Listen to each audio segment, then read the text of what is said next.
السلام علیکم۔ نماز کے اندر 7 فرض ہیں۔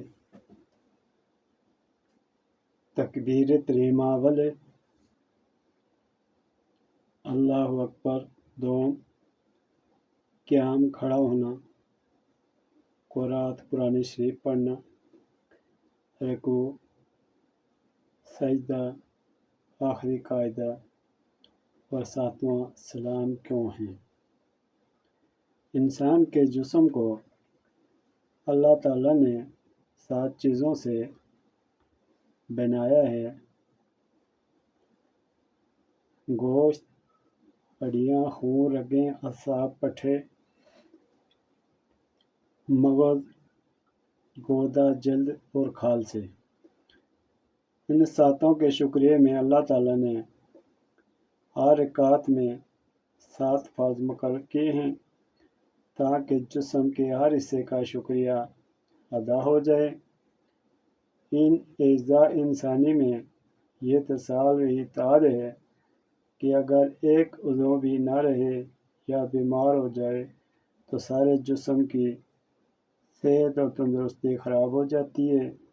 اسی طرح نمازیں 7 فرضوں میں سے بھی کوئی فرض جان کر ادا نہ کیا یا بھول کر اچھی طرح ادا نہ ہو سکا تو ساری نماز بیکار اور ناقص ہو جاتی ہے۔ نماز مجموعہ ہے تمام فرشتوں کی عبادت کا، اور فرشتوں میں مختلف گروہ ہیں۔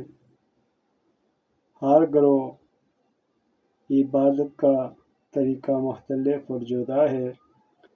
ایک جماعت تو صبح شام تکبیر و تحلیل میں مشغول رہتی ہے، دوسری جماعت تلاوت قرآن میں رات دن مصروف رہتی ہے، اور تیسری جماعت جب سے وہ پیدا ہوئی ہے اللہ کے سامنے ہاتھ باندھے کھڑی ہے اور قیامت تک اسی طرح ہاتھ باندھے کھڑی رہے گی۔ چوتھا فرقہ رکوع میں جھکا ہوا تسبیح کر رہا ہے، 5واں گروہ سجدے میں پڑے ہوئے تسبیح کر رہا ہے، چھٹی جماعت گھٹنوں کے بل دو زانوں تحیات کی صورت میں بیٹھی ہوئی اللہ تعالیٰ کی تسبیح کر رہی ہے۔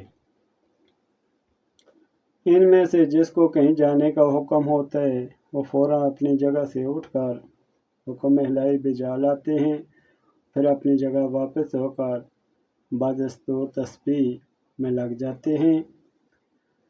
پس تمام فرشتے 7 طریقہ پر عبادت الہی کرتے ہیں۔ وقت اللہ نے وہ 7 طریقے اس امت کی نماز میں جمع کر دیے تاکہ ہر نمازی نماز پڑھ کر تمام فرشتوں کی عبادت کا ثواب حاصل کرے اور فرشتوں کے ساتھ ان کا عشر ہو۔